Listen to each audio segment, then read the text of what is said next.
One second. One second. We do a little test.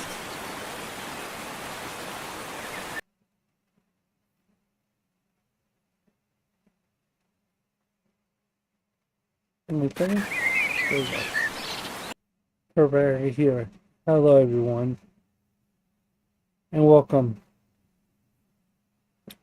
to a late night episode of The Huggy Show, with your host, Huggy.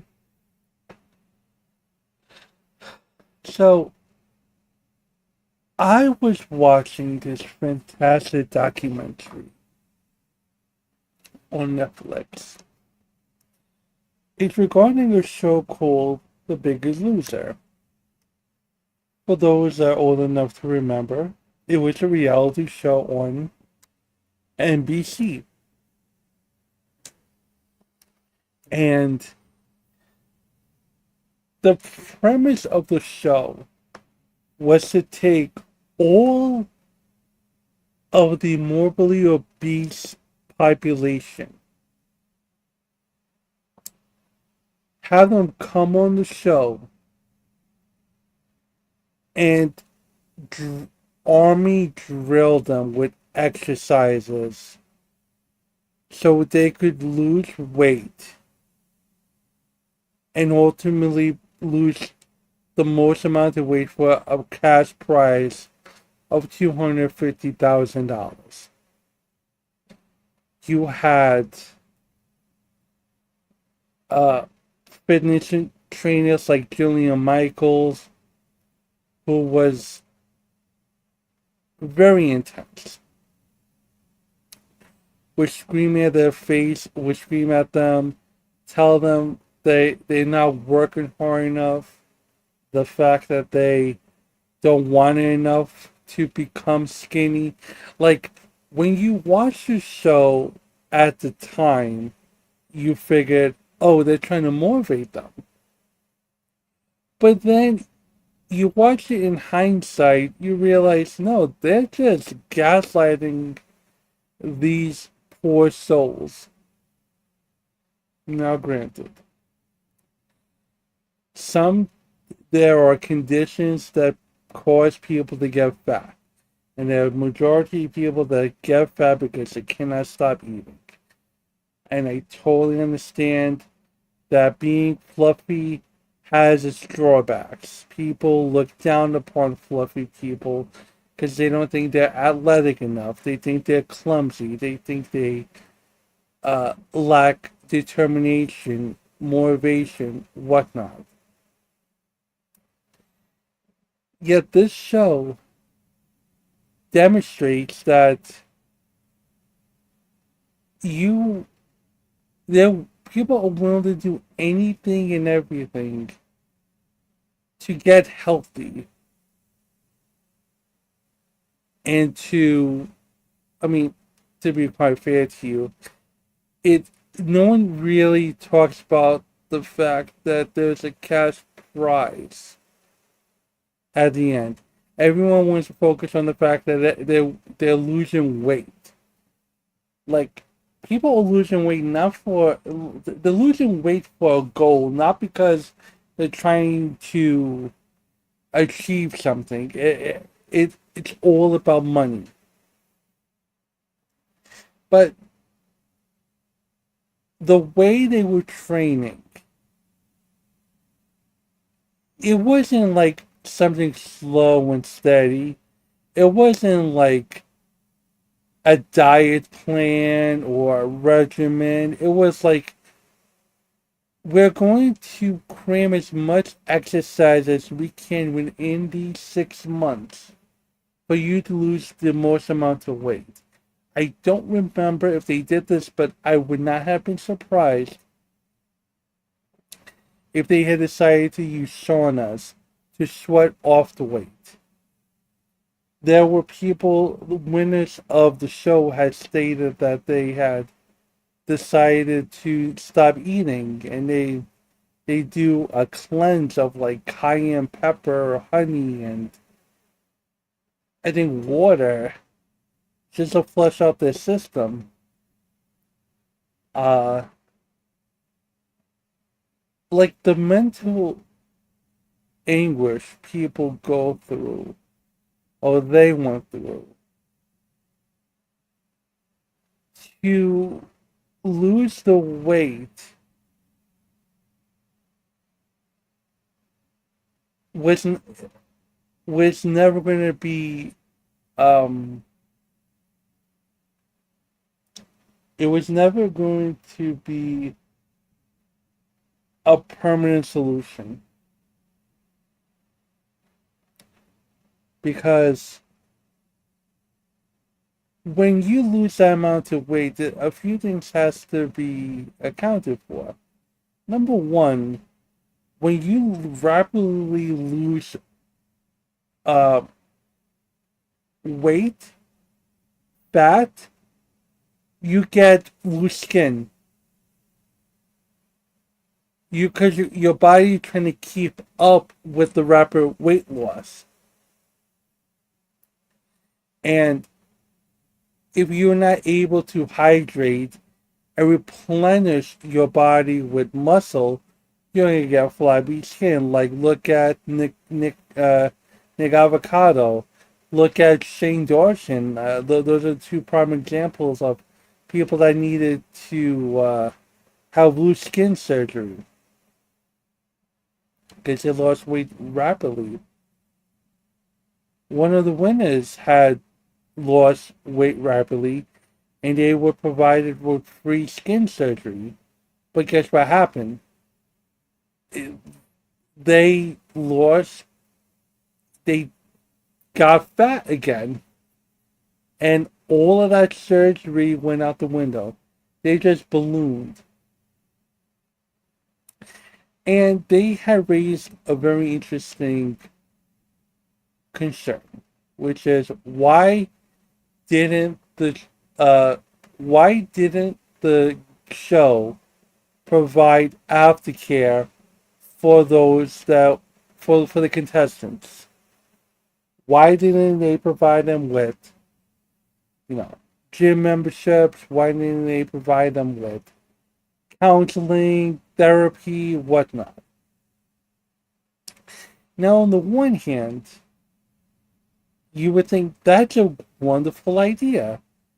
If the Biggest Loser show made billions of dollars and became massively lucrative, why don't they, provide them with all the aftercare and whatnot? But then you look on the flip side, on the corporate side, once you're off the show, that's it. Why do we need to do all of this stuff for you? You lost weight for money. That's it. You didn't lose weight for yourself. You claim you did it to lose weight for yourself, but you really didn't. So we're gonna put all the money into gym memberships, and like when does it stop? Like when is it our when is the responsibility end for us to take care of you for your to keep you on your weight loss journey?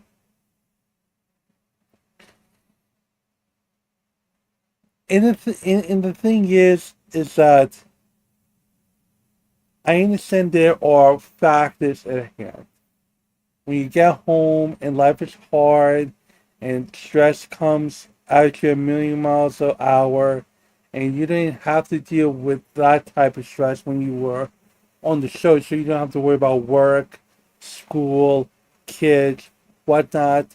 But now real life is coming at you hard. So it's going to be hard for you to have to deal with the stresses, and you end up eating yourself into you end up overeating, and then you gain the weight back, maybe 5 to 10 tenfold. It I feel as though that the contestants wanted to blame others for them jumping off the wagon. And there were many accusations about drugs being taken and like bad work habits and bad exercising habits and whatnot. At the ending of the day,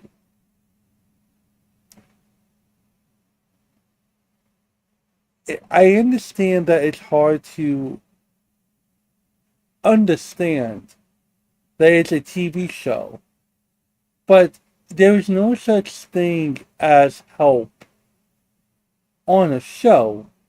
The show has to make money. The show needs to get ratings. The show, if the show helps you save your life, that's great. But it needs drama. It needs intrigue. It needs bullshit. So they're gonna yell at you. They're gonna scream at you. They're gonna gaslight you. They're gonna push you to the edge to where you don't want to do this anymore. Then you lose sight of the fact of why they're in the first place. And then you go home, and then all that hard work that you put into sweating and breaking your back and breaking your hands and having blisters on your feet and all this other stuff, you did all of that just to go back to overeat. And I know it's hard, but it's unfortunate that they got themselves back to the way they were before the show. But no show is going to save you. No show is going to make you feel better about yourself. No show is going to heal that trauma in your heart, in your mind. Nothing is going to help you. Not even the money can help. No amount of success is going to heal what's broken inside of you. And the problem is that they just saw people losing weight on TV and not realizing what are the steps to get into a better center and a better self. Sure, The Biggest Loser ran for like 17 seasons, and and there was a worldwide brand. But at some point, when you are not take, at some point people get fed up and they just blame others, and it just causes the show to go down. And I'm not saying that the show itself wasn't complicit of the bullshit, of course, but in a way they know that it was a show, but they have to pretend like they were healing people. They were trying to make people's lives better, and it wasn't.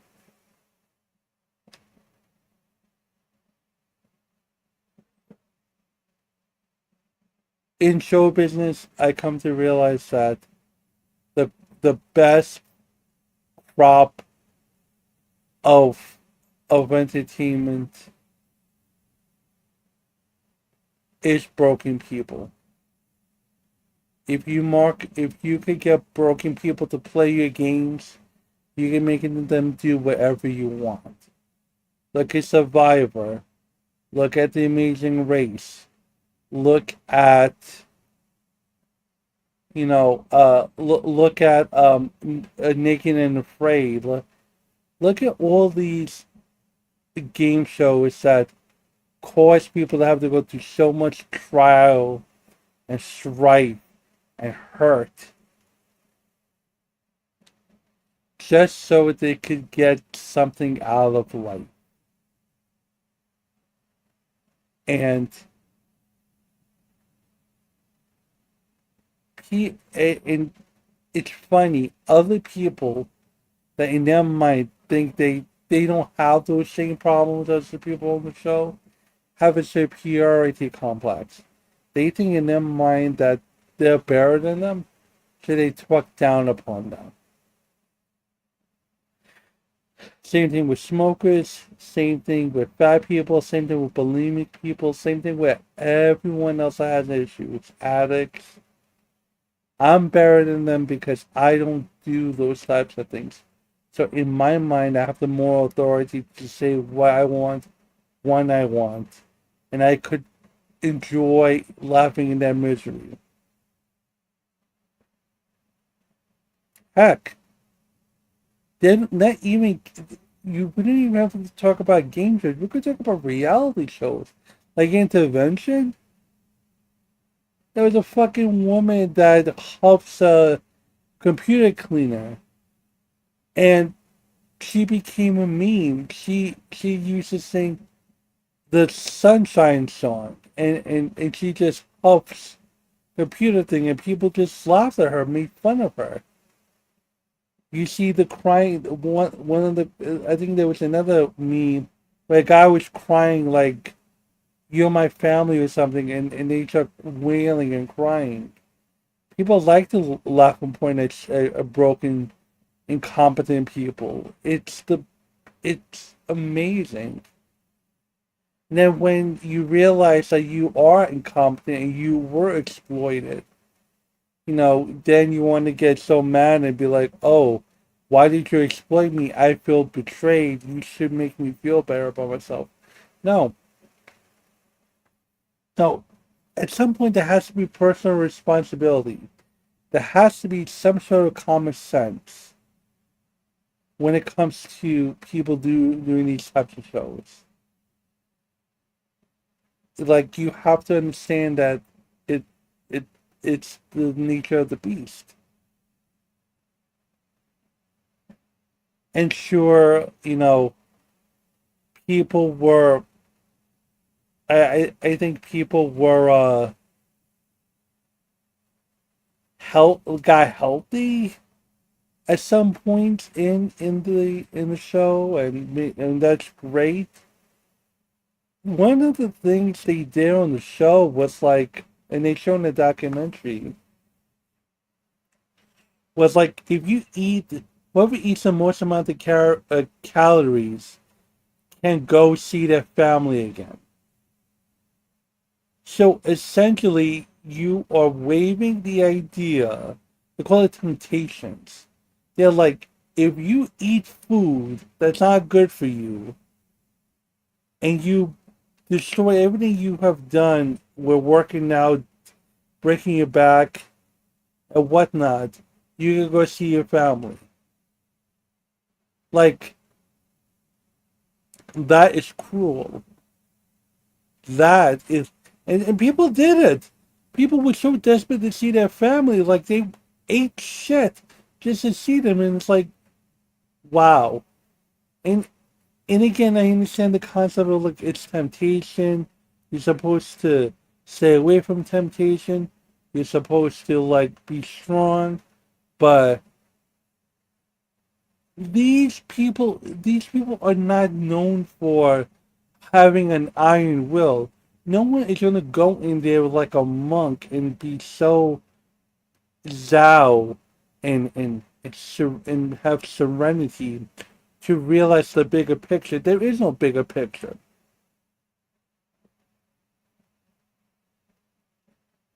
There is no bigger picture, especially if people understand how to circumnavigate issues to to master weight loss. If people knew how to cut weight crazily, who cares about eating calories and whatnot? It's all about what they want. It's all about the now. And people don't seem to understand that. These are common fucking people. These are people that are not thinking 4 steps ahead, and people that watch this stuff just laugh at it.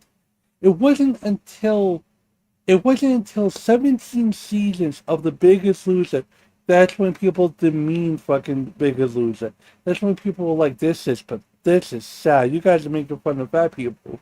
Yet the people that were watching the show were doing the same exact thing, belittling saying crazy things about people they thought that were like antagonists, saying they should do bad stuff. Yet when the consensus is like, oh, The Biggest Loser is such a horrible show, that's when everyone wants to be a moral arbiter, be like, oh yeah, always thought that The Biggest Loser was bad. That's complete bullshit. That's complete nonsense. And the only reason why people felt that way is because it was the way of the world at the time. Media was twisting stuff. People were panicking. People were freaking out. Everyone got everything twisted, and no one wanted to take responsibility for anything that they've done. Simple as that. So there's going to be some people that's going to go and go on camera and blame The Biggest Loser for their downfall. There's going to be some people there's going to be people on the corporate side that's going to blame the contestants for their bad choices.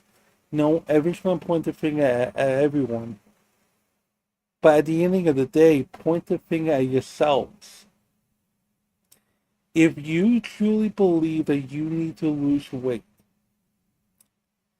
then you have to look deep down in your soul and you have to ask yourself, why am I losing weight? Am I losing weight for myself? Am I losing weight for my family?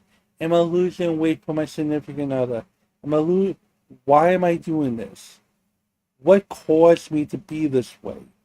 And if you could answer those questions, if you could answer the underlying trauma that's baked into you, and if you could heal that, then the power the trauma has on you can cause can be disintegrated, and then you can allow yourself to work towards the goal of being at a healthy weight.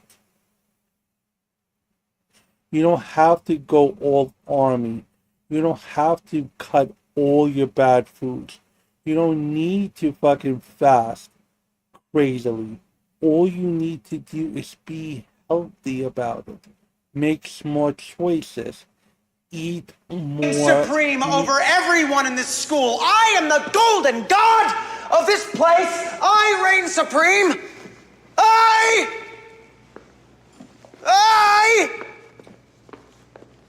Thank you, Doink 317 for the follow. Appreciate it. Make better choices. Learn, eat better. Count your calories. Just to be smarter about stuff. And now people are doing Ozempic like it's the magic cure-all. Sometimes for some people it works, some it doesn't. And for those that work, great. God bless. That's amazing. But I think technically Ozempic is for diabetes, and yet under the added benefit was weight loss. I think it deters hunger. And I put it to you like this: if there was a legitimate weight loss pill that you took and you lost weight, I feel as though more people would go for the pill than they would go for the gym or to eat better food and whatnot. Because people would rather do it the easy way than to make the incremental steps to better yourself. I strongly do believe that these shows that show you an easier way to get to the top has caused adults and even children instant to be instant gratification mode. What is the most shortest, simplest way for me to get to where I need to go so I could be fulfilled? And it just became it it just became so the mindset became so toxic. It became so ingrained in people's minds that a show or a pill or a self-help book is going to save them from themselves. And that's never the case. That is never the case at all. Um, and I feel so like when people go on documentaries to talk about their pain and they want to talk about the fact that they've been wronged. I don't know. It's like it it never gets easy. It never does. And and the thing is, I have stopped watching reality TV or whatever you want to call it. I stopped watching reality TV ever since I got YouTube TV and I started watching Twitch and YouTube. I've been doing YouTube content, so I'm out of the loop when it comes to the new shows. I think Survivor Salon and whatnot. It hell, the new age of reality TV is like Fish Tank, and that stuff is like I haven't caught up with Fish Tank, but people just love to torture themselves or whatnot. But if there's anything that I can do to, I'm sorry, if there's anything I could impart, is that if you know someone that is fat, or you yourself are fluffy, ask them and ask yourself this. Number one, are you happy? And number two, if you were to go and lose weight, would you rather do it incrementally with safe diet and exercise? Or would you want a magic pill? Would you want some would you want someone to just uh give you like very specific steps on how to lose weight? Like if you follow these steps you could do it.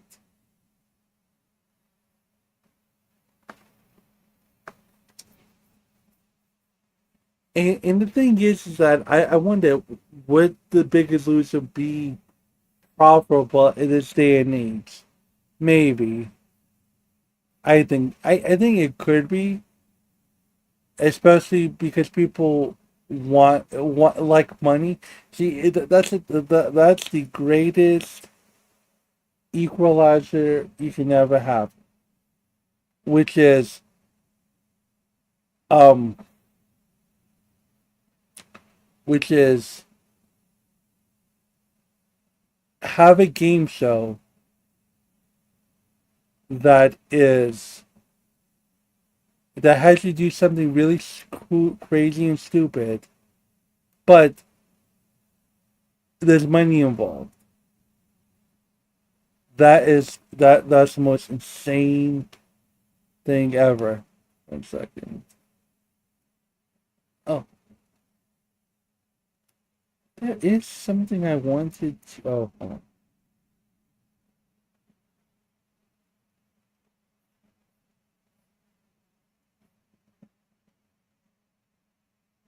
Oh, damn.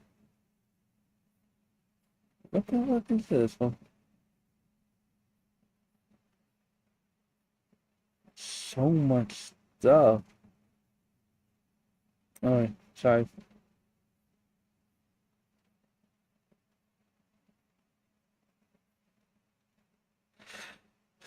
Sorry, I was just I was just looking at some stuff.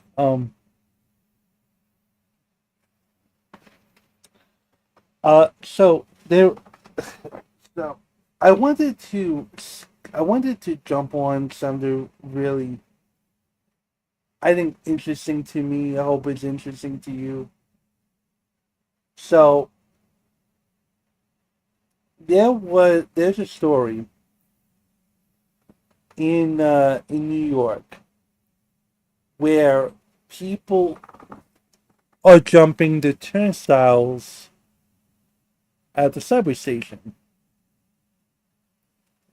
See, the NTA is very notorious at not providing good service.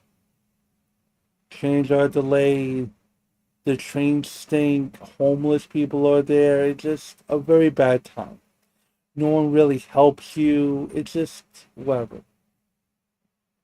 So people figured, hey, I don't like the service, so I'm just gonna I'm gonna not pay my fare and just go, uh, just not pay.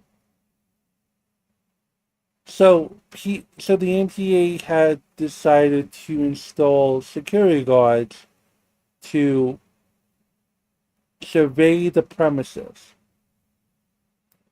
The problem is that the security guards are not allowed to, or they cannot call for backup. They they are just there as a deterrent, but people don't care. They just do it in front of them, and they just shrug their shoulders and they just go about their day. So now the MTA has decided to put up razor sharp uh, uh, spikes on the top of on top of on either side of the turnstile, and they put like a little flap on the on the beam, so people don't get the idea of like using something to hop over or make it harder for people to hop over, which is like interesting because people could just uh scoot underneath the turnstile and just go under, or just do like a tango underneath the bar and just go there. Some train stations have the little glass thing and whatnot. Like it's gonna get to a point where people are just going to you're gonna have to have like a full X-ray scan, a full body scan, just for you to go into the train station, because they lose more money not collecting fare than collecting fare.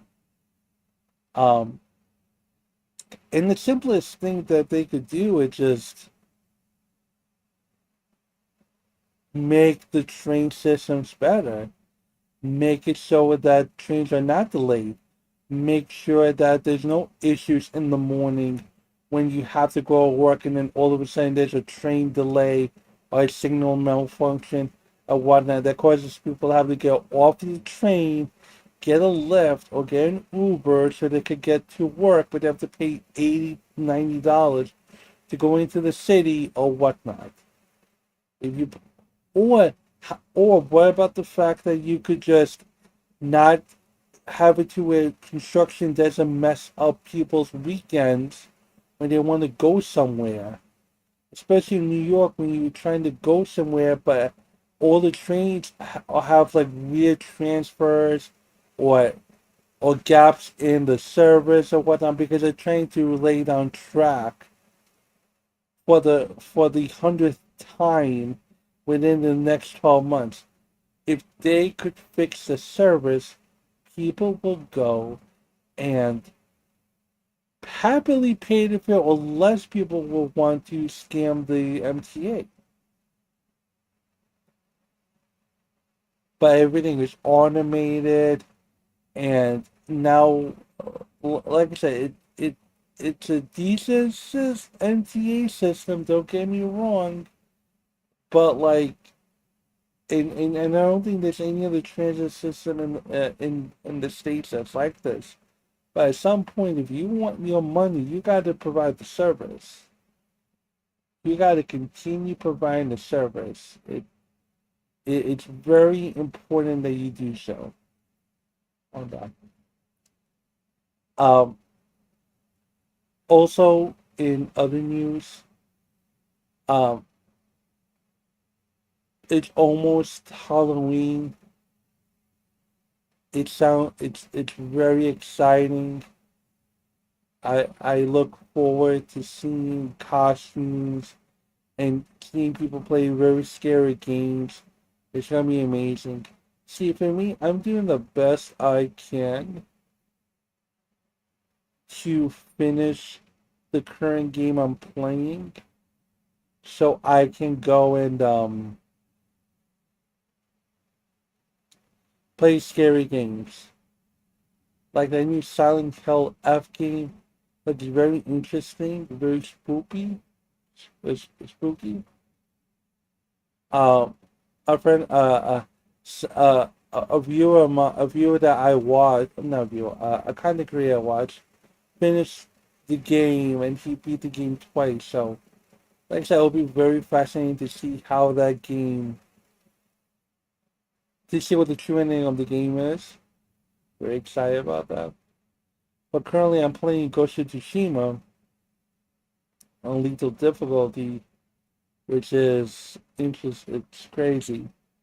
Uh, and I'm loving it. I'm still on the first part of the island.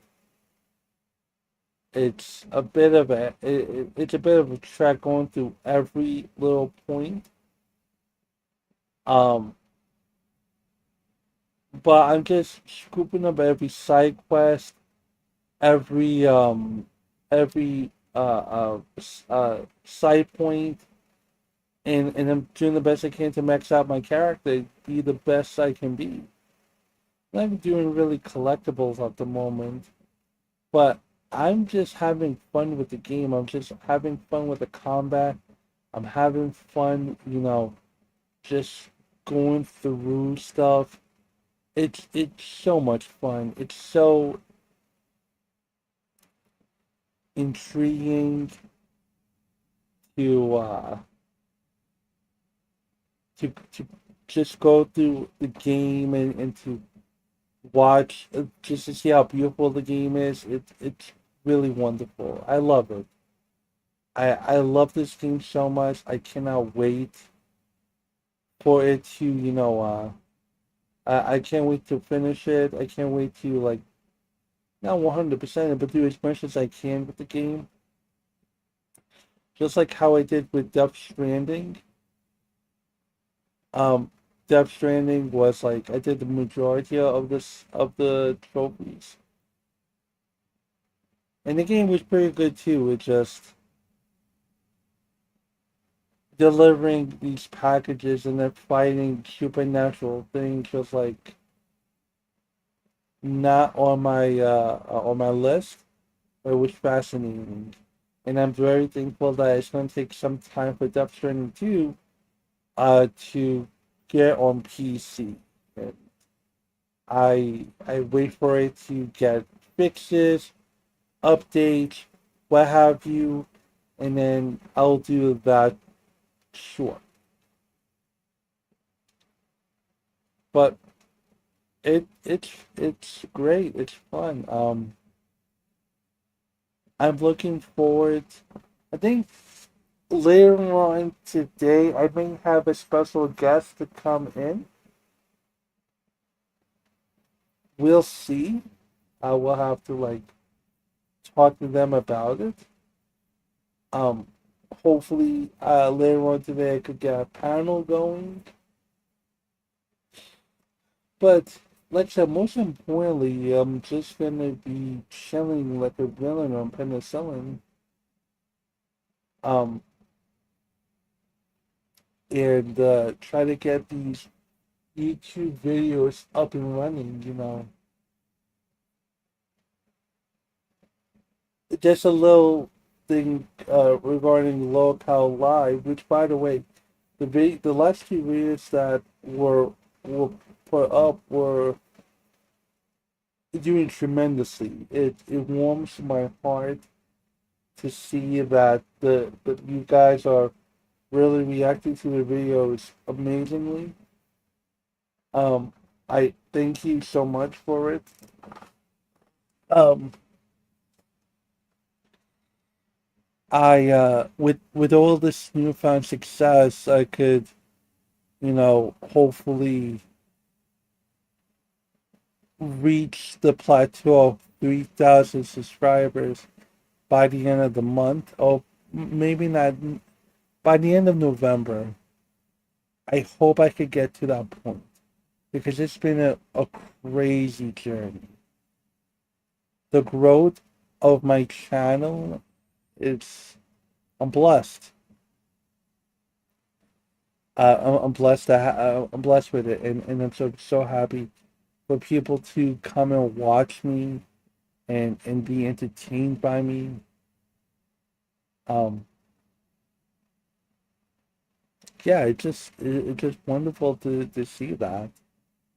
Um,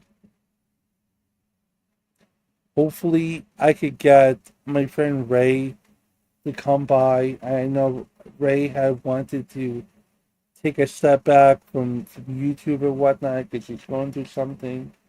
I wish her all the luck and success. Hope she could come back and us having a good time talking about films and movies or whatnot. Um, Another quick thing I wanted to talk about is that if you're an Amazon Prime member, you should take advantage of using the one free Audible book thing they have. Because let me tell you something. I am I am listening to this audiobook of the book called The Blood Meridian. The author's Cormac McCarthy, I believe. I didn't realize this, but this is the same gentleman who wrote books that became movies, like No Country for Old Men, The Road. I forgot what other books he did, but the book I'm listening to, Blood Meridian, it is a book that so far has been every chapter of the book so far had some gruesome detail and disparity and hardship, and it's like it there's no levity to it so far. So everything is just so bleak and harsh and like kind of reminiscent of Fallout in a sense. And like there is it's interesting in the beginning of the book you're introduced to a character by the name of Judge Holden or the judge who just comes in to a sermon, goes in and he just starts accusing the priest of unheinous, unreprehensible things. And then when he went to the saloon, he was asked, "How do you know about this person? How do you know about the priest being such a bad person?" And he's like, I don't know who that person is. I don't know. I have never seen him do these things. The man just started, the man almost got this priest killed. And he does far, far worse things. This is, I'm literally, there's, I've heard about this character. The character is fucking scary, and I look forward to reading. I do want to buy the Kindle book, while I'm listening to the audiobook because I like to read and then listen. Um,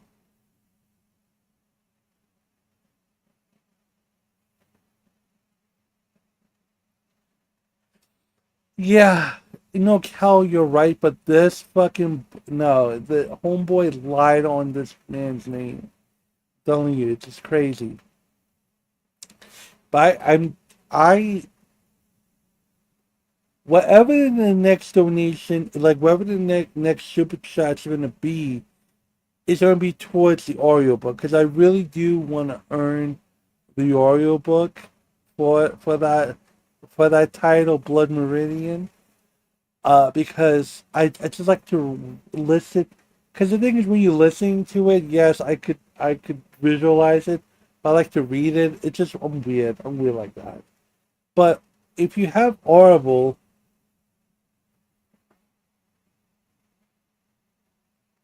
which man, no, it's a book, Cal. It's called Blood Meridian. It's called Blood Meridian by Cormac McCarthy. It's a very interesting western. It's like, oh, that book. Yeah, I'm reading that book. I'm up to like chapter 5 on Audible. I just the kid fucking killed a bartender because the kid killed a bartender when he was trying to get something to drink, and the bartender fucked him over, and he just stabbed him and stuff, and then the kid who's the protagonist goes and it's with this it's with this band and stuff. Like I didn't read, I didn't finish reading the chapter 5 yet, but I totally recommend listening to audiobook. It's the guy that does the narration of it. Fantastic work.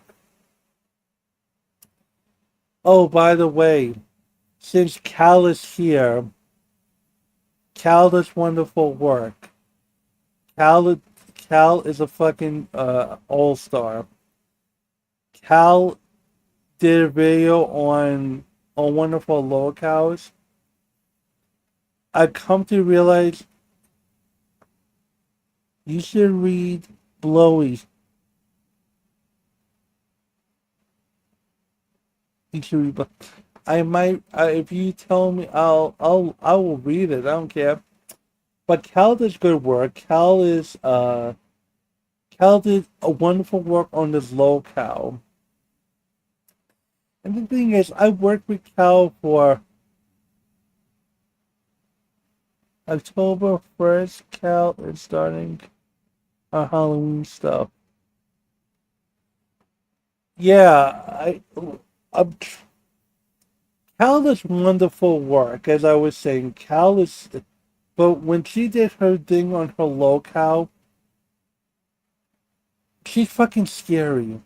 Like, when she speaks in a very hushed tone, like, you're in trouble. And, she's doing wonderful work on her streams. When it comes to Cal has her own stuff with locales. Like she has her own gangle of fucking locales. We do share a common locale, but she's doing most of the work when it comes to that locale because wherever. And I'm going to do the best I can to have Cal as a host because she is very good at being receptive to stuff. And and yeah, she's good at it. I'm not sure when her next video is gonna be. I've seen the stuff she's doing behind the scenes. Like Homegirl is like stitching up pieces of evidence. So I have no idea where she's going with that.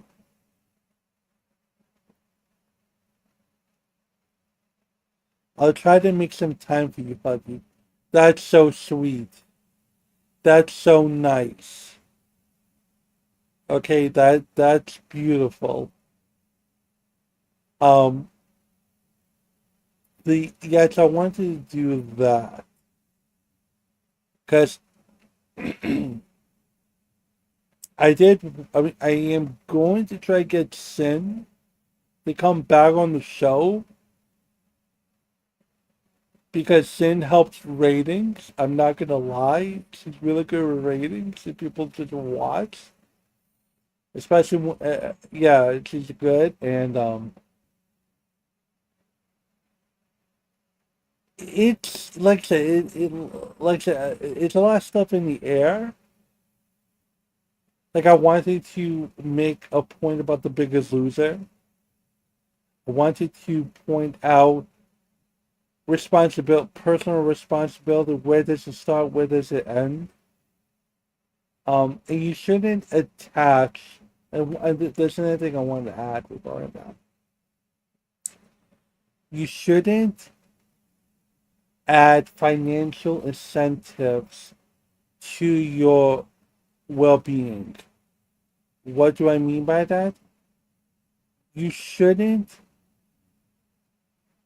link weight loss to fucking money.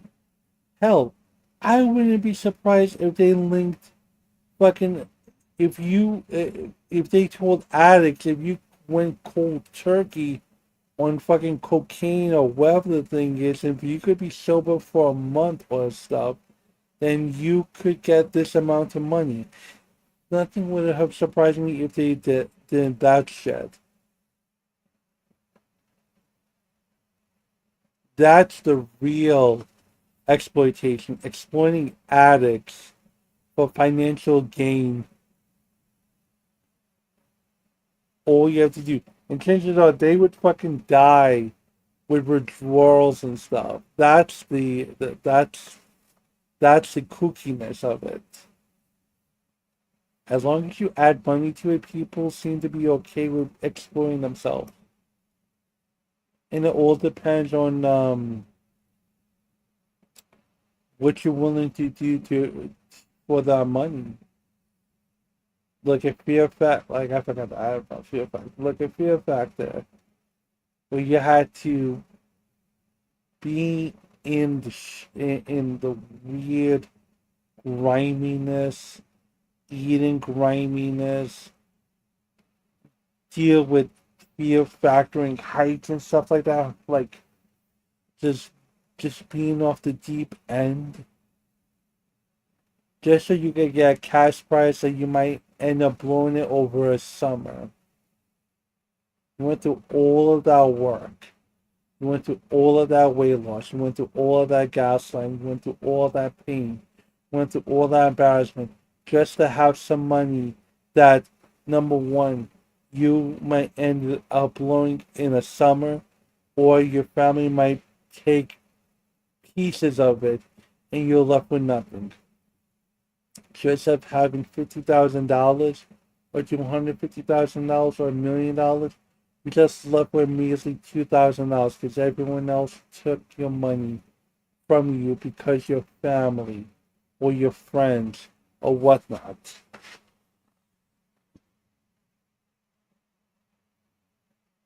Like I said,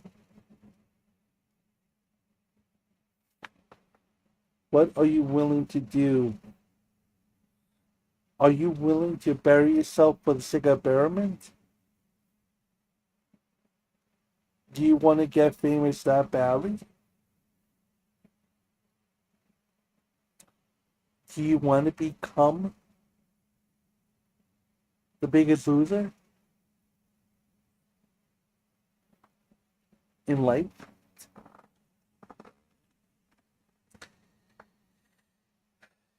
It's all about perspective, you know. I think that's where it is. What the hell is this? I want to check something real quick. Oh no, content? Live?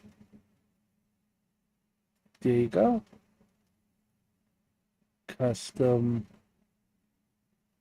There you go. And I just want to check something real quick. You know what I should have done? I should have checked.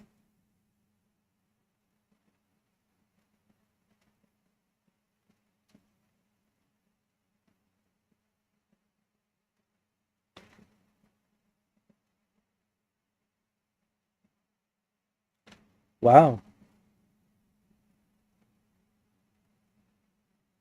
That's interesting.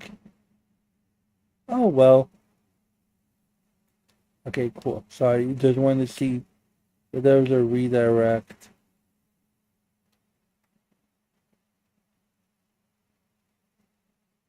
Whatever. I'll just do it from here. Who cares? Oh, this has been playing. Sorry.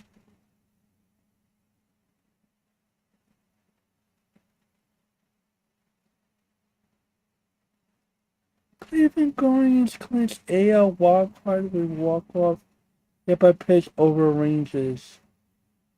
Wow. Wow. Get the fuck out of here. Wow. Alright. Wow. Alright, man.